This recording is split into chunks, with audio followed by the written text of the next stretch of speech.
In the endless expanse of the 40K universe, humanity's survival relies not only on the power of its armies, but on its ability to traverse and control the stars themselves. This responsibility falls on the mighty Imperial Navy, the backbone of the Imperium's interstellar dominance, protecting countless worlds from the insidious threats that lurk beyond. But as grand and enduring as the Navy is today, its origins are rooted in a time of turmoil, discovery, and immense ambition. The story of the Imperial Navy begins long before its vessels patrolled the galaxy in their gleaming, ironclad formations. It reaches back to the days of the Age of Strife, through the fires of the Great Crusade, and into the early campaigns of the Imperium under the command of the Emperor himself. At its core, the Imperial Navy represents humanity's answer to the many dangers of space. The necessity for a unified fleet grew as humanity's scattered civilizations, isolated and weakened during the Age of Strife, sought desperately to reconnect and protect themselves from both Xenos threats and internal strife. The Emperor recognized that without a strong naval presence to safeguard the vast distances between stars, even the most disciplined armies would be vulnerable. Thus, the foundation was laid for the fleet that would become one of the Imperium's greatest military pillars.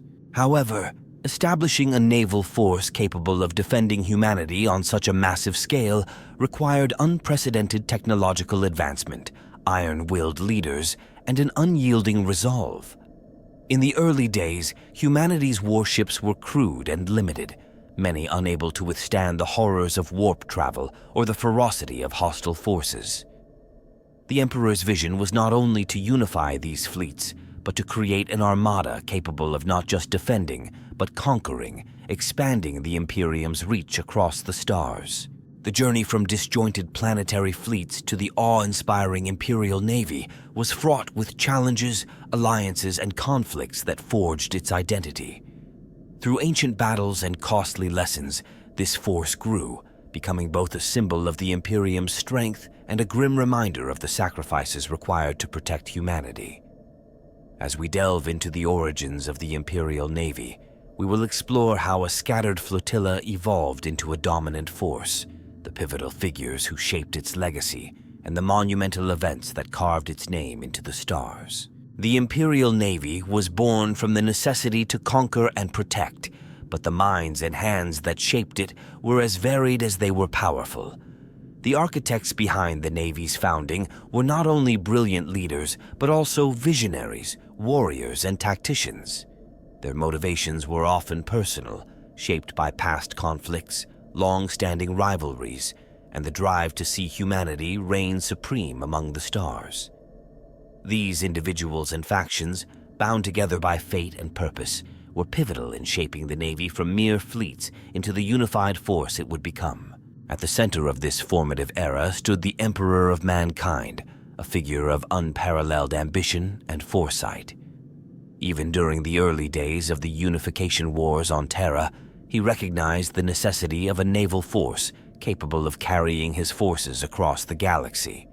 His vision was of a future where humanity would be the dominant species, and he knew that without control over space, this dream could never become reality. The Emperor's strategic brilliance and determination laid the foundation for a navy that would outlast the ages. However, as powerful as he was, even the Emperor could not build this vast armada alone. He needed advisors, builders, and commanders, individuals who could turn his vision into the might of the Imperial fleet. Chief among these early collaborators was the enigmatic Malcador the Sigillite. Known for his intelligence and influence, Malcador acted as the Emperor's right hand, a confidant whose counsel shaped countless decisions during the early stages of the Imperium. Malcador understood the Emperor's vision more deeply than any other, and he worked tirelessly to bridge the gap between Terra and the stars. It was Malcador who advised the Emperor on the selection of the First Fleet commanders and the key figures within the fledgling Navy. His knowledge of human and Xenos threats, combined with his mastery of diplomacy, made him a silent architect of the Navy's future. Through his covert connections and influence, Malcador ensured the right individuals held positions of power within the Navy, those who would be loyal to the Emperor's grand designs. However, no military force could be assembled without the involvement of the Mechanicum, the tech priests of Mars. The Mechanicum's role in the Navy's creation was both vital and complicated. While the Mechanicum provided the Imperium with the technology, resources, and shipbuilding expertise needed for space warfare, their loyalty was not entirely to the Emperor. Instead, their allegiance was first and foremost to the Omnissiah, a deity they believed resided within machines and technology. This cultural divide often led to tensions between the Mechanicum and the Imperium, but the Emperor was wise enough to strike a delicate balance, allowing the Mechanicum to retain a measure of autonomy in exchange for their cooperation. The Mechanicum's leaders, or fabricators general, wielded immense power. Their forges on Mars were the only facilities capable of constructing the behemoth ships the Emperor envisioned, vessels that could hold entire armies, carry devastating weaponry, and survive the perils of warp travel. Without their aid, the Navy would have been limited to smaller craft, vulnerable to both Xenos and warp threats. This symbiotic relationship between the Mechanicum and the Imperium was crucial to the Navy's early development, and the Fabricators General ensured that their own agents were embedded within the Navy, monitoring and safeguarding Mechanicum interests. The Emperor's gene-crafted sons, the Primarchs, were also deeply involved in the formation of the Navy, though their roles varied. Among the Primarchs, there were those who displayed a unique aptitude for naval warfare, whose skills would later define Imperial fleet strategies and tactics. Rogel Dorn, for instance, was not only a master of siegecraft, but also of defense, devising intricate systems to protect naval vessels during transport and in battle. His designs and fortifications made the Imperial Navy an impenetrable bulwark against assault. His contributions gave rise to the defensive doctrines that allowed the Navy to hold strategic positions across the galaxy. Conversely, the fiery lion L. Johnson approached naval warfare with a level of aggression that inspired some of the most daring assault tactics in the Imperial arsenal. The Dark Angel's fleet operations, led by L. Johnson, tested the limits of the Navy's firepower and maneuverability. His influence drove the development of rapid response fleets capable of hitting enemy positions hard and fast, a tactic that would later become essential in containing and dismantling hostile forces. Together, the influence of these Primarchs added depth and strength to the Imperial Navy's tactical versatility. Though the Emperor, Malcador, the Mechanicum, and the Primarchs formed the core leadership behind the Navy's inception, another group wielded silent yet significant influence: the early captains and admirals who led the first Imperial fleets. Some of these individuals had fought during the Unification Wars, while others were drawn from distant worlds, selected for their skills and loyalty. Figures like Admiral Constantin Valdor, a naval commander from the early Crusades, were instrumental in crafting the Navy's code of discipline, loyalty, and honor. Valdor's influence on the ranks ensured that the Navy's commanders understood the weight of their duty, not just as soldiers, but as guardians of the Emperor's dream. Finally, we cannot overlook the silent influence of the Navy nobilite, the noble navigator houses whose psychic abilities made warp travel possible. Navigators were critical to the Navy's operations, as without their talents, warp travel was a near impossible task. The navigator houses were independent and powerful, often seen as a faction unto themselves. They maintained a symbiotic but tense relationship with the Navy. While they needed Imperial protection, the Imperium also depended on them to traverse the vastness of space. The navigator house's unique role in the Navy's expansion cannot be overstated, for without them, even the grandest fleet would remain stranded, vulnerable to the horrors of the Immaterium. Each of these players, be it the Emperor, his advisors, the Mechanicum, the Primarchs, or the Navigators, brought their own perspectives, talents, and ambitions to the table. Together, they laid the foundation for a navy that would serve as humanity's first line of defense and offense in the treacherous realm of space. It was through their combined efforts, struggles, and contributions that the Imperial Navy emerged, ready to claim the stars and defend humanity's future. The galaxy that the Imperial Navy was born to conquer and protect was not one of unity, but of scattered, isolated worlds, each struggling to survive in the darkness of the Age of Strife. This bleak era, spanning thousands of years, was marked by the collapse of humanity's once great civilization. Warp storms tore through the galaxy, severing interstellar travel and communication, leaving each world cut off from the others. The absence of centralized power, coupled with rampant mutation and Xenos predation, reduced human societies to fragments of their former glory. Many of the planets that would eventually join the Imperium had regressed into barbarism or were ruled by tyrants who exploited their people's desperation for survival. As the Age of Strife persisted, humanity's technological capabilities deteriorated.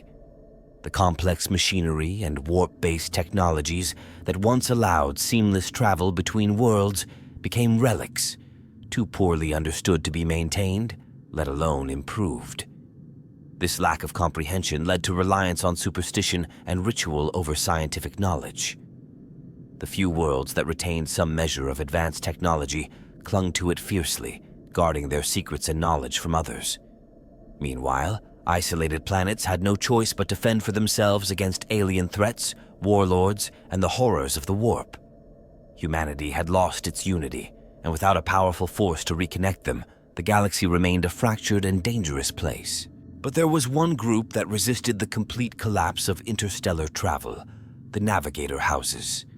The Navigators, with their unique psychic abilities, retained the capacity to navigate the warp and connect scattered human worlds, albeit at great personal risk. These powerful and insular families controlled the precious secret of warp navigation, ensuring that any remnants of organized human civilization were either indebted to or dependent on them. However, without centralized authority, even the Navigators' influence was limited. Most of humanity remained trapped within the confines of their individual solar systems, with only tales of the ancient days when mankind's fleets had explored the stars. It was during this period of isolation and regression that the seeds of the Mechanicum's power began to grow. While other worlds struggled, Mars remained a center of technological prowess. The Mechanicum's tech priests maintained the ancient machinery with religious devotion, passing down rituals and codes of reverence for the technology of old. Mars transformed itself into a bastion of technological worship, its society rigidly organized around the preservation and reconstruction of human knowledge. Driven by their belief in the machine god, the Mechanicum worked tirelessly to expand their influence beyond Mars, establishing forge worlds that operated independently from Terra, but remained devoted to the Omnissiah. Yet, even with their vast knowledge, the Mechanicum alone could not hope to unify humanity. Though Mars and its forge worlds possessed advanced shipyards and weaponry, they too faced challenges in the form of warp storms and Xenos incursions, and their own ambitions often outweighed any altruistic desire to reconnect the galaxy. What they lacked was a unifying force, an emperor or ruler who could galvanize humanity, one capable of envisioning a future where mankind would not merely survive, but dominate the galaxy. Into this darkness came the Emperor, launching the Unification Wars on Terra to bring humanity's birthplace under one banner. His victories on Earth marked the end of centuries of internal conflict, but his ambitions reached far beyond Terra. The Emperor saw not only a united planet, but an interconnected galaxy, free from the threats of Xenos and heretical beliefs. He knew that to achieve this vision, the power to traverse and control space was paramount. Thus, with Terra secured, he turned his gaze toward Mars and struck an alliance with the Mechanicum, forging a pact that would lay the groundwork for the future Imperial Navy. This alliance, known as the Treaty of Mars, was the first step in rebuilding a fleet capable of carrying humanity back into the stars. The Great Crusade, launched by the Emperor, was both an ideological and military campaign to reclaim the galaxy. But before conquest could begin, The Imperium needed a fleet that could move its armies across the stars. The Mechanicum's shipyards began constructing warships at an unprecedented rate, and their best minds worked on perfecting new technologies and weapons to support the Emperor's vision. Each ship was a fortress unto itself, equipped with the firepower to annihilate entire planetary surfaces if necessary. While the early fleets were a mix of retrofitted vessels and hastily built ships, their purpose was clear: to expand and protect the Emperor's domain, no matter the cost. With these early fleets, the Emperor's forces encountered countless challenges, each requiring new strategies and adaptations. Some worlds were eager to join the Imperium, swayed by promises of protection, while others resisted, determined to retain their independence. Still, other worlds had been utterly consumed by xeno-species or tainted by warp-spawned horrors. For each encounter, the Navy learned and evolved. Their tactics shifted to encompass both diplomacy and brute force, employing everything from overwhelming firepower to precise surgical strikes. To counter the dangers of warp travel and hostile forces, the Navy began developing specialized ships and divisions, each designed for particular types of missions. Escort fleets patrolled Imperial space, protecting convoys and civilian vessels from pirates and raiders. Battle fleets, armed to the teeth, led the charge in subjugating resistant planets and eradicating Xenos' infestations. As they ventured deeper into uncharted space, the Imperial Navy learned to adapt to the unique challenges posed by each environment and foe. These experiences were documented meticulously, creating a wealth of knowledge that would later form the basis of the Navy's codified doctrines and strategies. As the Navy expanded, so too did its logistical requirements. Vast amounts of resources were needed to sustain the ships and crew, including ammunition, fuel, and food.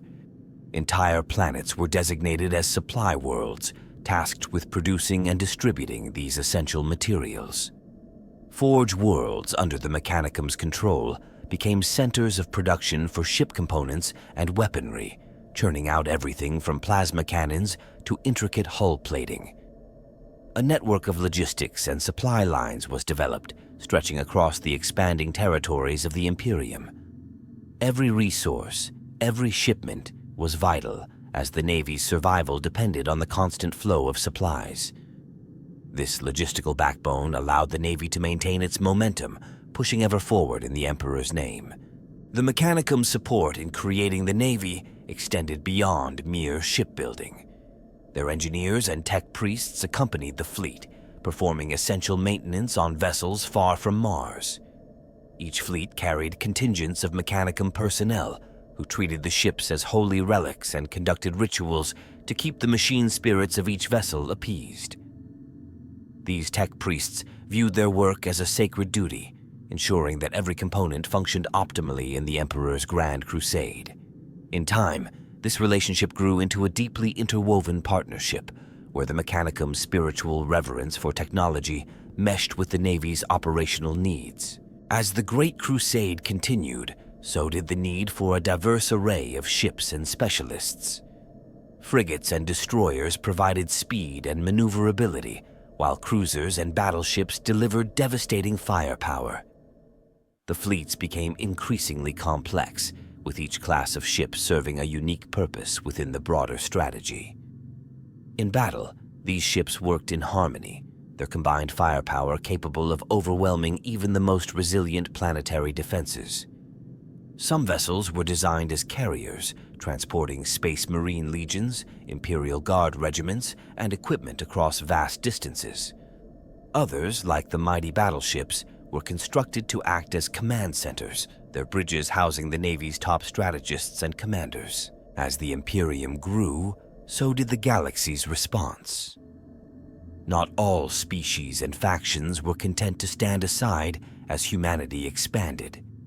The Orcs, Eldar, and other Xenos races resisted fiercely, challenging the Navy's dominion over newly claimed space. These adversaries were as varied as they were dangerous, forcing the Imperial Navy to constantly adapt its strategies and technologies. From these encounters, the Navy honed its combat doctrines, learning how to counter the unpredictable and savage orcs, the stealthy tactics of the Eldar, and the formidable weapons of other alien species. Through the flames of battle and the trials of expansion, the Navy was forged into a force unlike any other. The Great Crusade drove the Navy to its limits, demanding that it not only conquer but also hold the Emperor's vast territories. For every victory, there was a cost: ships lost, crews sacrificed, and resources stretched thin. The expansion of the Imperium left behind a trail of reclaimed worlds and a legacy of blood, and the Navy bore much of that burden. By the end of the Crusade, the Navy had become more than a fleet. It was the embodiment of the Imperium's reach, an unyielding force built to preserve humanity's dominance in a galaxy filled with enemies. The stage was set for a new era of Imperial supremacy, with the Navy standing as its vanguard, prepared to carry the Emperor's will to the farthest reaches of the cosmos. The early development of the Imperial Navy was marked by a series of pivotal phases that gradually transformed it from a collection of crude warships into a vast and disciplined military force. Each phase reflected the Navy's evolving role as it adapted to the unique challenges posed by humanity's spread across the galaxy, encountering new enemies, unforeseen dangers, and the limits of its own strength. These formative years were defined by continual experimentation, growth, and adaptation as the Navy forged its identity within the rapidly expanding Imperium. The first significant phase in the Navy's evolution focused on establishing fundamental doctrines and protocols. The initial fleets had been hastily constructed and deployed, with only rudimentary guidelines governing their operations. As the Imperium pushed further into unexplored territory, however, it became clear that an organized, systematic approach to fleet operations was essential. To this end, key figures within the Navy and the Imperium began drafting operational doctrines, formalized sets of strategies, tactics, and procedures that would become the backbone of the Imperial Navy. These doctrines outlined everything from the structure of fleet formations to rules of engagement and the hierarchy of command on warships. Central to these doctrines was the concept of adaptability. The Navy's ships were designed to confront a multitude of threats, from Xenos fleets and planetary defense systems to warp-borne anomalies. This flexibility was woven into the very fabric of the Navy's protocols, emphasizing the importance of situational awareness and strategic responses tailored to specific adversaries and environments. Over time, the Navy developed a wide-ranging arsenal of tactics, allowing it to effectively counter foes with varying capabilities, from the brute force of orc warships to the elusive and nimble fleets of Eldar craft worlds. This codification of tactics not only improved the Navy's battlefield effectiveness, but also fostered a sense of unity and purpose across a force that spanned thousands of warships and millions of personnel. Once these foundational doctrines were in place, the Navy embarked on a phase of technological standardization and advancement. Many of the ships used in the Navy's early years had been retrofitted or hastily assembled, resulting in a chaotic mixture of designs and technical inconsistencies. Recognizing the need for greater uniformity, the Navy's leadership, in collaboration with the Mechanicum, initiated a program to standardize the design, armament, and capabilities of its vessels. This phase produced the earliest examples of iconic Imperial ship classes, such as the Lunar-class cruiser, whose designs would serve as the templates for countless warships in the centuries to come. The Mechanicum's expertise was invaluable in this endeavor, as they provided not only the designs and technical support needed to create these ships, but also the industrial capacity to produce them on a large scale. Another crucial aspect of this standardization was the establishment of specialized shipyards dedicated solely to the construction of Imperial warships. Previously, naval production had been scattered across numerous worlds, each with its own unique methods and materials. By consolidating shipbuilding within a network of strategically located shipyards, the Navy could ensure that its vessels were built to precise specifications and ready for immediate deployment. These shipyards, often situated on or near major Imperial worlds and fortress systems, became vital cogs in the Imperium's military-industrial complex. They churned out ships with assembly line efficiency, each vessel stamped with the mark of the Mechanicum and blessed by its tech priests.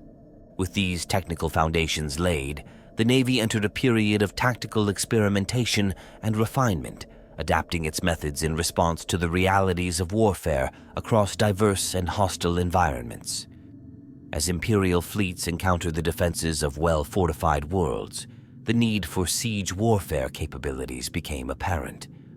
The Navy responded by developing ships equipped for planetary assault, featuring weapons designed to bombard surface targets from orbit and destroy enemy fortifications with brutal efficiency.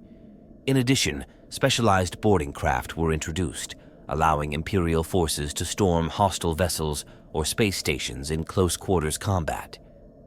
The Navy's command structure incorporated strategies for orbital sieges and defensive formations, ensuring that it could secure any world deemed necessary by the Imperium, no matter how tenacious the resistance. In tandem with these planetary assault tactics, the Navy also refined its long-range combat techniques.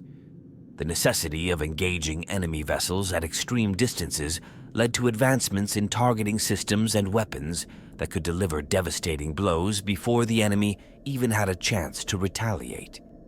Weaponry such as lance batteries and macro cannons became staple armaments on Navy vessels, enabling them to engage enemies across the vastness of space with deadly accuracy. These weapons required extensive coordination between gunnery crews and the ship's command officers, demanding both skill and discipline from every member of the crew. Over time, these armaments would become iconic, symbolizing the power of the Imperial Navy to strike fear into its enemies with a single well-aimed salvo. As the Navy honed its combat prowess, it also placed increased emphasis on logistics and supply chain management. It became clear that without reliable supply lines, even the most formidable fleet would quickly falter in extended campaigns. Thus, a network of supply stations, refueling depots, and support vessels was established to ensure that the Navy's ships could operate far from the core of the Imperium. These logistical efforts allowed the Navy to maintain its momentum during protracted engagements and ensured that Imperial forces could reach the farthest corners of the galaxy.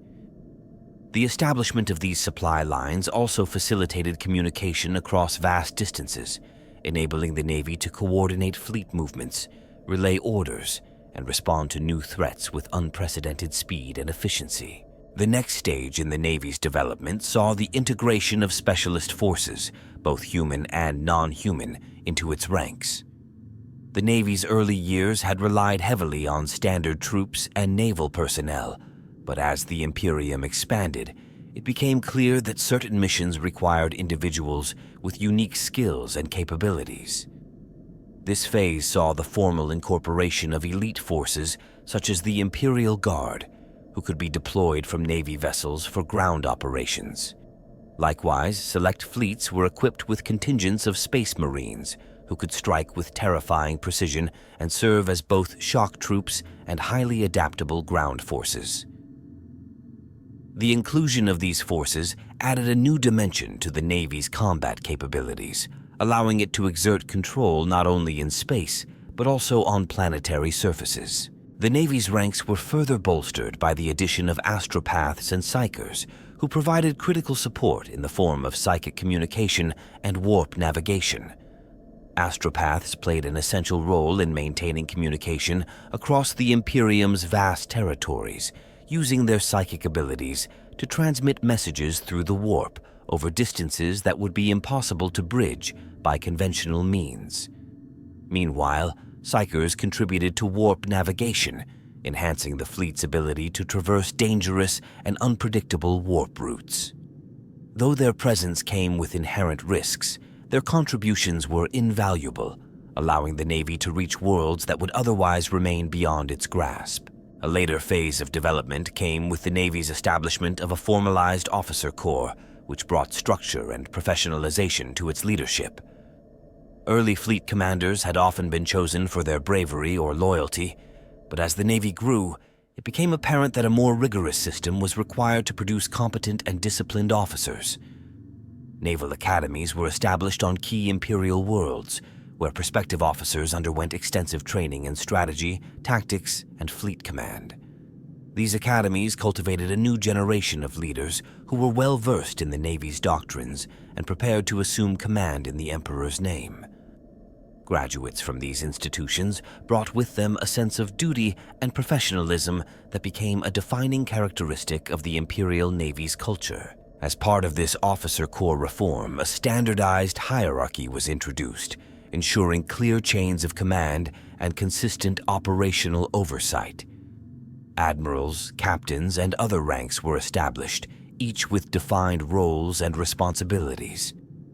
This structure fostered unity across the Navy, instilling a sense of order and discipline among its officers and crew. The implementation of a structured chain of command enabled the Navy to operate with greater coordination and efficiency, both in battle and during peacetime patrols. This hierarchy also allowed for the swift promotion of talented individuals, ensuring that only the most capable rose to positions of significant authority. The Navy's evolution continued as it refined its operational doctrines, adapting to new challenges and discoveries that arose during the Great Crusade and beyond. Each encounter with a hostile species, rogue fleet, or warp anomaly led to adjustments in the Navy's strategies and tactics. Lessons learned on the battlefield were meticulously documented, analyzed, and integrated into training programs and operational guidelines. This continuous refinement process ensured that the Navy remained adaptable, capable of meeting new threats with well-prepared strategies and experienced officers. By the time these formative phases concluded, the Imperial Navy had transformed from a scattered fleet of improvised vessels into a cohesive, highly organized military force. Its doctrines were robust, its technology cutting-edge, and its command structure deeply entrenched. Through hard-won experience, the Navy had become the embodiment of Imperial power and resilience, a force that would hold humanity's dominion across the stars and preserve it against all threats, both seen and unseen. The completion of these development phases solidified the Navy's role as the Imperium's shield and sword. It was now ready to stand as the primary line of defense against the encroaching horrors of the galaxy, and its disciplined ranks served as a testament to humanity's will to survive, conquer, and endure in a universe teeming with darkness. In the course of the Imperial Navy's growth and development, there came a turning point, a monumental event that forever altered the trajectory of the Imperium's spaceborne might. This turning point, often referred to as the consolidation of the fleet, was both a strategic and symbolic shift in the Navy's identity. It marked the transition from a disparate force of ships and officers to a unified and disciplined war machine capable of confronting the unprecedented threats that awaited across the stars. The consolidation was more than just a bureaucratic reorganization. It was a battle-hardened reformation, born from the Navy's early encounters with adversaries that exposed fundamental weaknesses within its command, structure, and tactical flexibility. The catalyst for the consolidation was a series of costly setbacks during the Great Crusade. As the Navy pushed further into hostile territories, it became clear that the scattered organization and inconsistent command structures of early fleets were hampering their effectiveness. Different sectors of the Imperium's space were overseen by admirals and captains with their own interpretations of fleet doctrines, resulting in a lack of cohesion and standardization. Ships from one sector might operate with one set of tactics, while those from another relied on a completely different approach. This inconsistency led to inefficiencies and, more disastrously, vulnerabilities that alien forces were quick to exploit. During several critical battles, the Navy's inability to coordinate efficiently nearly resulted in devastating losses, highlighting the need for a more unified and centralized command. In response, the Navy's leadership, alongside advisors from the Emperor's Council, introduced sweeping reforms aimed at consolidating command and standardizing operations. A centralized hierarchy was established to ensure that fleet tactics, formations, and objectives were consistent across all sectors. This new structure was governed by a high command that operated from Terra, with regional admiralty offices assigned to oversee specific areas of the Imperium. These regional commands reported directly to the Central Navy High Command, allowing for greater strategic coordination and rapid response to threats. The creation of this structured hierarchy not only improved efficiency, but also fostered a sense of unity and purpose among the Navy's officers and crew, who now operated under a single chain of command. The consolidation also involved the introduction of new communication protocols designed to maintain contact and coordination across the vast distances of space. Previously, fleets had relied on unreliable and often delayed astropathic messages, which could lead to miscommunications and misaligned strategies. Under the new system, advanced relay stations were established on key worlds and orbital installations, creating a network that allowed for faster, more reliable communication between fleet elements. This network, supported by the psychic relays of the astropathic choir, gave the Navy a newfound capability to act with precision, coordinating operations across multiple star systems and responding to threats as a unified force. One of the most profound changes brought about by the consolidation was the formalization of fleet structures. Ships were now organized into dedicated task forces, each with a clearly defined role and mission profile. The main fleets, known as battle fleets, were designated to serve as the Imperium's primary offensive and defensive forces, equipped to handle both large-scale assaults and defensive operations against significant threats. Meanwhile, specialized reconnaissance fleets were formed to scout unknown territories, gathering intelligence on alien species and potential threats. Escort fleets were also established, tasked with guarding the Imperium's supply lines and protecting civilian vessels from pirate raids and Xenos ambushes. Each of these fleets operated under its own command structure, but all reported back to the centralized Navy Command, ensuring that every task force was part of a cohesive military strategy. To further strengthen the Navy's capabilities, the consolidation also saw the introduction of rigorous training programs designed to ensure that all officers and crew adhered to a unified standard of discipline and tactical understanding. Naval academies across the Imperium were expanded, and specialized courses were introduced to prepare officers for the new command structure. These academies emphasized the importance of loyalty, adaptability, and a comprehensive understanding of the Navy's doctrines, cultivating a generation of officers who were as dedicated to the Emperor's vision as they were skilled in the art of warfare. Graduates of these programs brought with them a sense of pride and professionalism that became a defining characteristic of the Navy's culture, further solidifying its transformation into a disciplined and elite fighting force. As the Navy's structure and training were honed, the consolidation also focused on technological innovation, enabling the Navy to overcome the unique challenges posed by its enemies.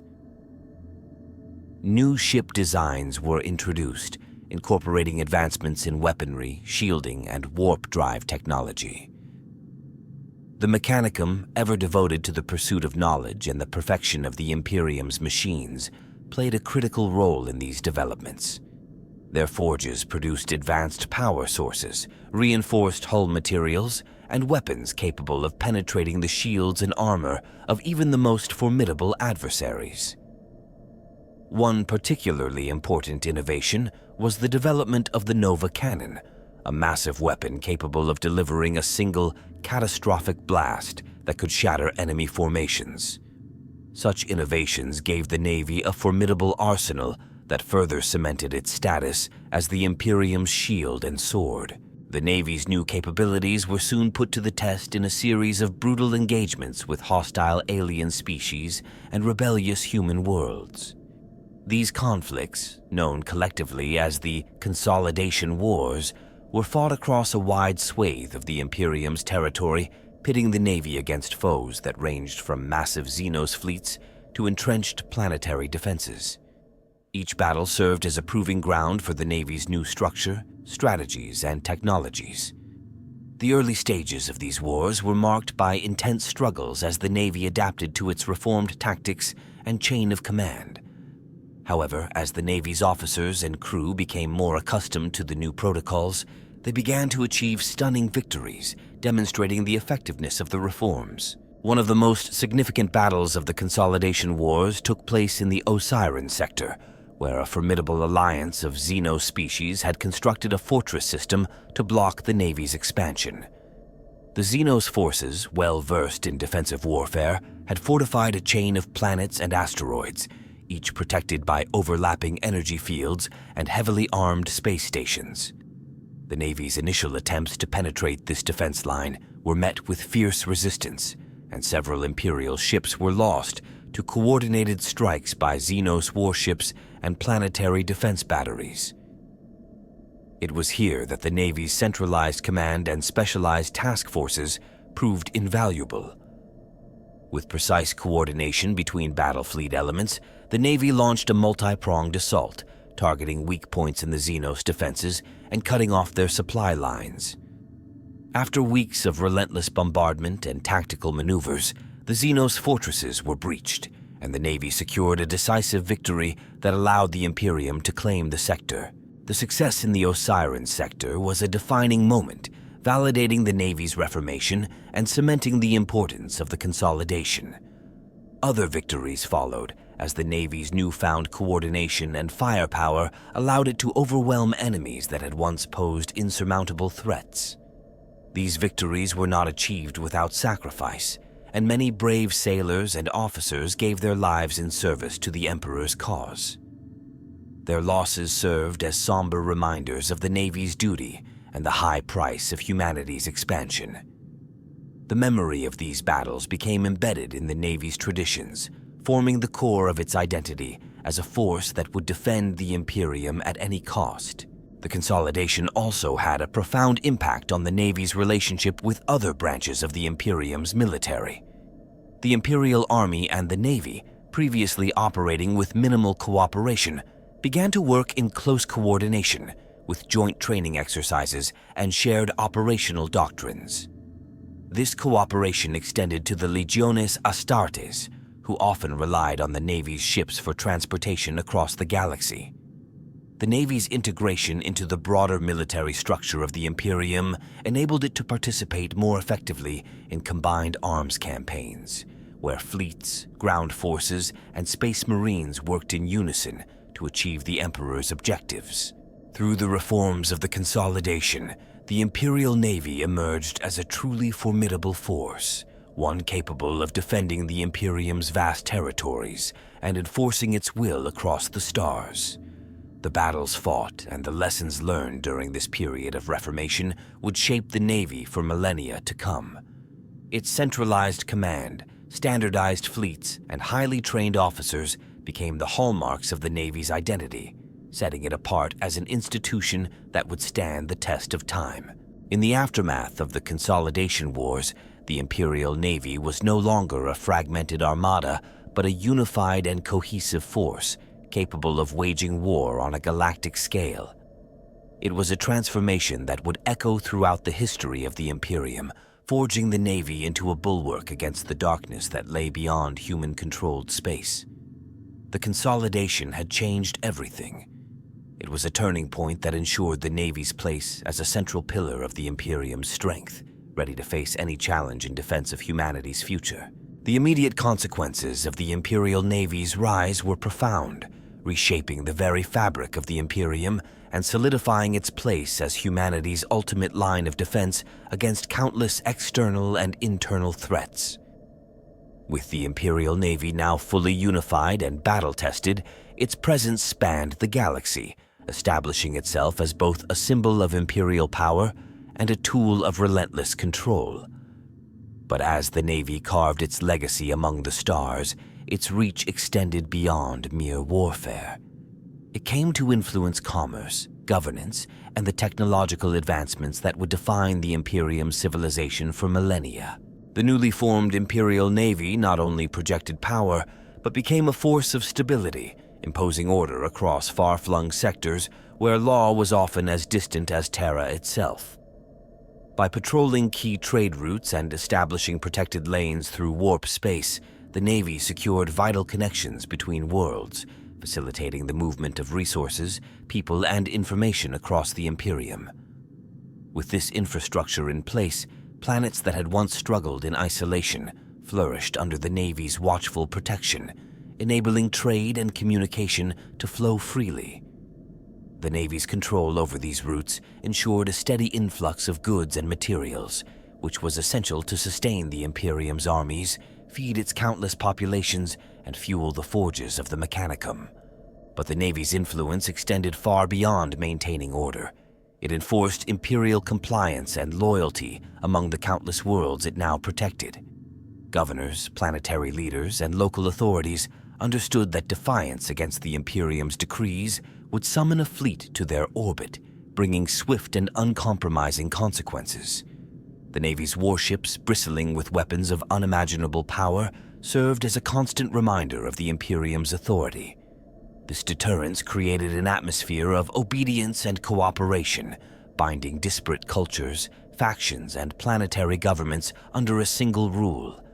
Even the most rebellious worlds found themselves rethinking any thought of rebellion, knowing that the Navy could deploy from nearby space and reduce their defenses to rubble within hours. However, the Navy's power was also a double-edged sword, as its presence sometimes fostered fear and resentment among planetary populations.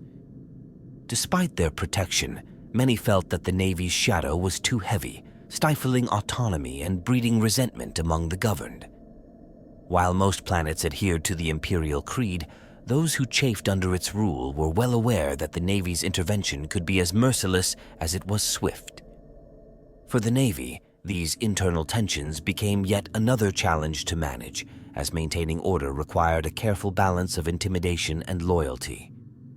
The Navy's leaders knew that their authority had to be tempered with restraint, lest they breed more dissent than they quelled.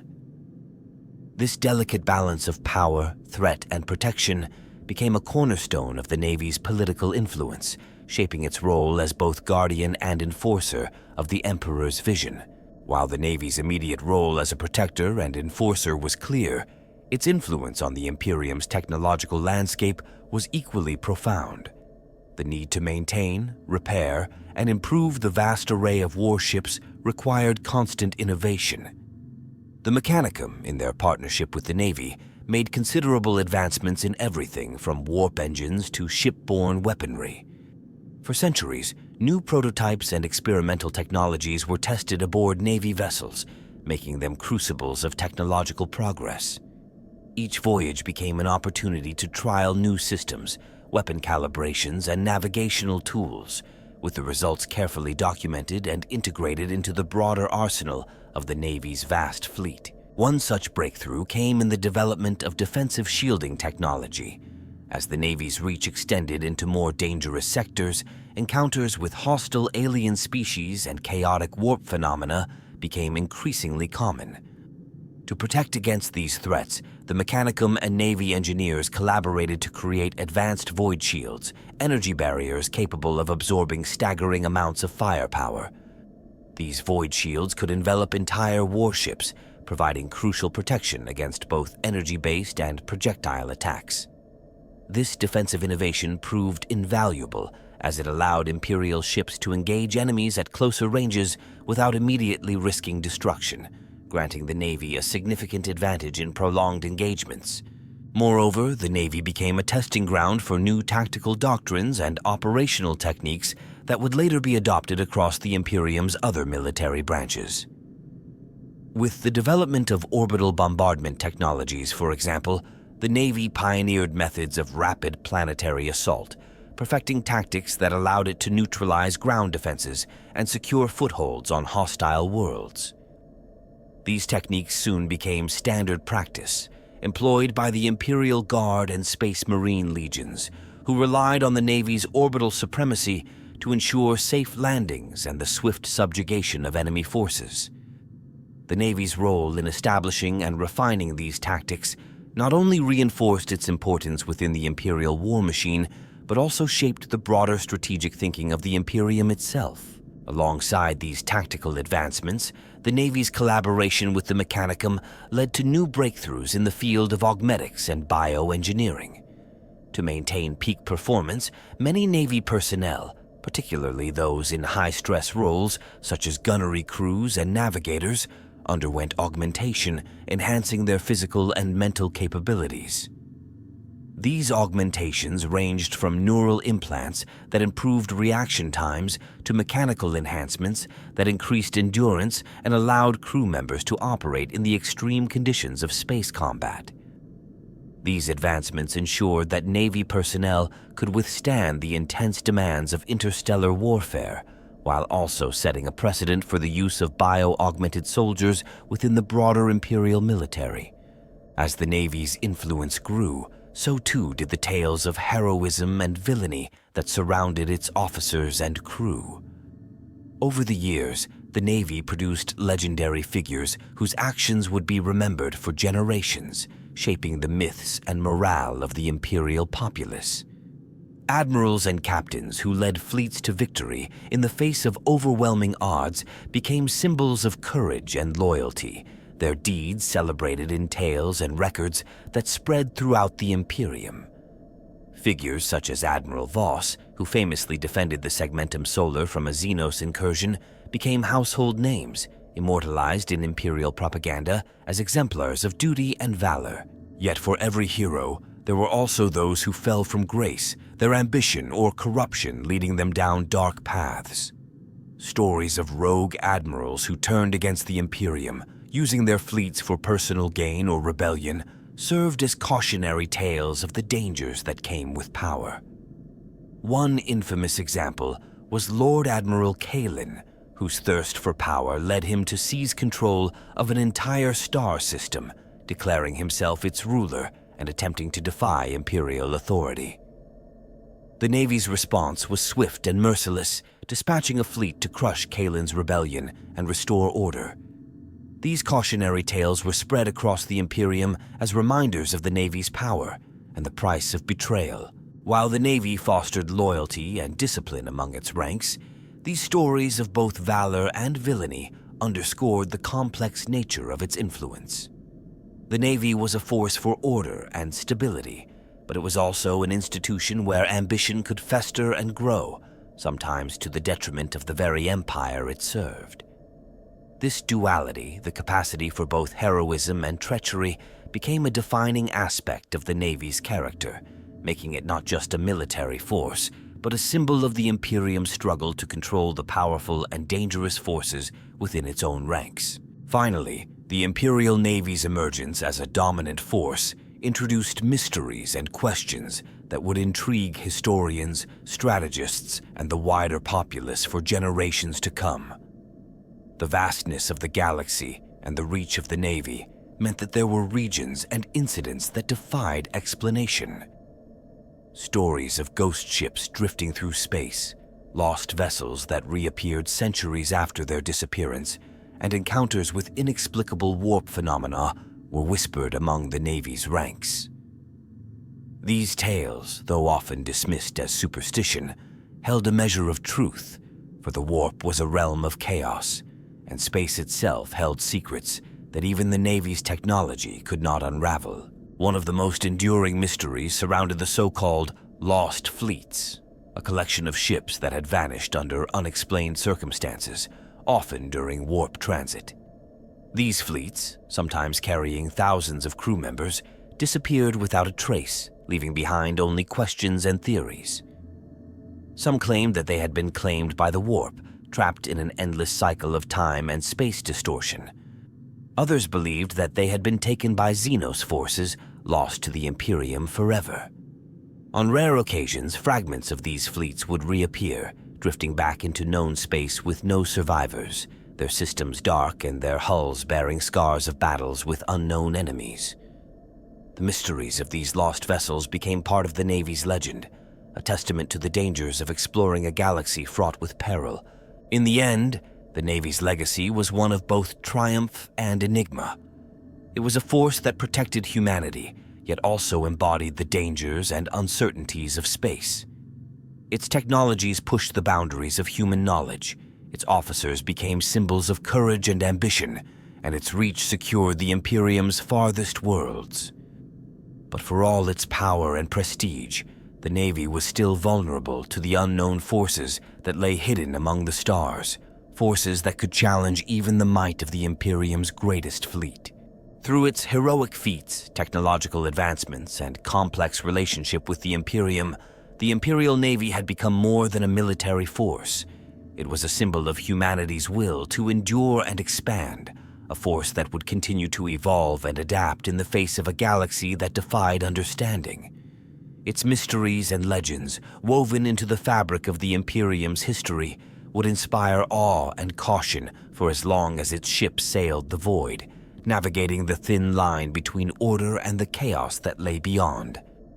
As the Imperial Navy solidified its place within the Imperium, the galaxy's harsh realities continued to shape its evolution, pushing it toward new frontiers in technology, tactics, and understanding. Amidst the legends and victories, the Navy became a crucible for humanity's most advanced technologies and a playground for its boldest minds. This pursuit of innovation was not driven by curiosity alone, but by necessity. The galaxy was unforgiving, and the Navy's survival depended on an arsenal of cutting-edge advancements that would give it the upper hand against the vast array of alien species and warp-borne threats that lurked beyond human-controlled space. One area of rapid development was in the Navy's weapon systems, which were continually refined to deliver precise, devastating power against an ever more unpredictable array of foes. Innovations in plasma weaponry, for instance, led to the creation of highly efficient plasma batteries capable of sustained fire over extended engagements. These powerful weapons offered the Navy unmatched firepower at medium to close range, melting through even the heaviest Xenos armor with ease. In time, they became a staple of the Navy's offensive capabilities, often used in combination with long-range lance batteries, whose energy beams could slice through enemy ships before they even entered standard firing range. This blend of weapon systems transformed Navy vessels into deadly platforms of destruction, capable of adapting to the diverse tactics of any opponent. Alongside advancements in weaponry, the Navy developed a wide range of specialized ships designed to address specific tactical needs. The stealth frigates, for example, were introduced to carry out reconnaissance and espionage missions behind enemy lines.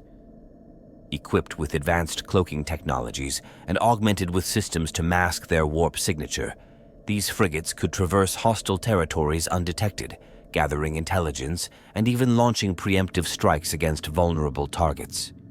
Meanwhile, the introduction of massive siege ships armed with Nova cannons allowed the Navy to lay siege to fortified worlds with unparalleled effectiveness. These vessels, equipped with an array of bombardment weapons, could devastate enemy defenses from orbit, preparing the way for planetary invasion forces. To complement these developments, the Navy's tactics evolved to incorporate new strategies that blended technology with the discipline of its officers and crews. Rather than relying on brute force alone, the Navy began deploying tactical subterfuge, using distraction tactics and decoys to lure enemy fleets into vulnerable positions. Admirals were trained not only in standard combat techniques, but also in psychological warfare, learning to exploit the weaknesses of their adversaries to achieve victory with minimal losses. This shift in tactical thinking allowed the Navy to engage and neutralize even numerically superior foes, turning the galaxy's threats against themselves with carefully calculated maneuvers. As the Navy advanced technologically, its leaders remained ever mindful of the need for secrecy and security. With each new breakthrough came the risk that these advancements might fall into enemy hands, particularly the technologically adaptable Xenos species who could reverse engineer Imperial technologies. To counter this threat, the Navy introduced strict protocols for technology, containment, and information security, employing specialized teams trained to retrieve and protect sensitive systems. In the event of a ship being captured or disabled beyond retrieval, protocols required that key technologies be destroyed or rendered inoperable, preventing them from being studied by hostile forces. These containment protocols became a core aspect of Navy operations, ensuring that humanity's secrets remained safeguarded even amidst the chaos of war. But for all its discipline and technological sophistication, the Imperial Navy remained a complex institution, driven by human ambitions and fears. Within its ranks, ambition and loyalty coexisted alongside envy and rivalry, often resulting in power struggles among its highest officers. The Navy's influence within the Imperium made it a desirable seat of power, drawing individuals with not only military skill, but also political aspirations. Admirals and captains vied for prestigious assignments, each seeking to carve their names into the annals of the Imperium's history. While some officers pursued this ambition with honor, others used more ruthless means, manipulating assignments and alliances to further their own interests. In time, this internal intrigue prompted the formation of oversight mechanisms to monitor and regulate the conduct of high-ranking Navy officials. Established by the High Lords of Terra, the Admiralty Board became a governing body responsible for ensuring the loyalty and discipline of the Navy's upper echelons. This board, composed of senior officers and political overseers, had the authority to investigate and address instances of misconduct, rooting out corruption and curbing ambitions that might threaten the Imperium's stability. The Admiralty Board's power was immense, but its presence was often resented by those it governed, leading to a delicate balance of authority and resistance within the Navy's ranks. Amid these power struggles and advances, the Navy's influence on Imperial culture continued to grow, inspiring tales of heroism, sacrifice, and mystery. The lives of Navy officers and crew became the subject of countless legends and cautionary tales, shaping the mythology of the Imperium and reinforcing the Navy's image as both protector and enforcer. The harsh realities of interstellar war, the bravery of fleet engagements, and the allure of deep space exploration were themes that resonated with citizens across the Imperium, creating a shared cultural identity rooted in the Navy's exploits. For the people of the Imperium, the Navy represented humanity's resolve to push forward, no matter the cost, into the unforgiving darkness of the galaxy. The Navy's role in the Imperium was immortalized in art, literature, and religious doctrine. Sculptors and writers depicted the Navy's mighty warships and heroic officers in cathedrals and public squares, blending the Navy's purpose with the Emperor's divine mandate. Naval imagery became interwoven with the symbols of Imperial faith, casting the Navy not only as an arm of the military, but as a holy crusade against the enemies of mankind. Many within the Imperium saw Navy officers as martyrs in service to the Emperor, heroes willing to brave the perils of the Warp and Xenos threats to defend humanity. This cultural veneration further cemented the Navy's legacy, imbuing it with a near-sacred status within the Imperium.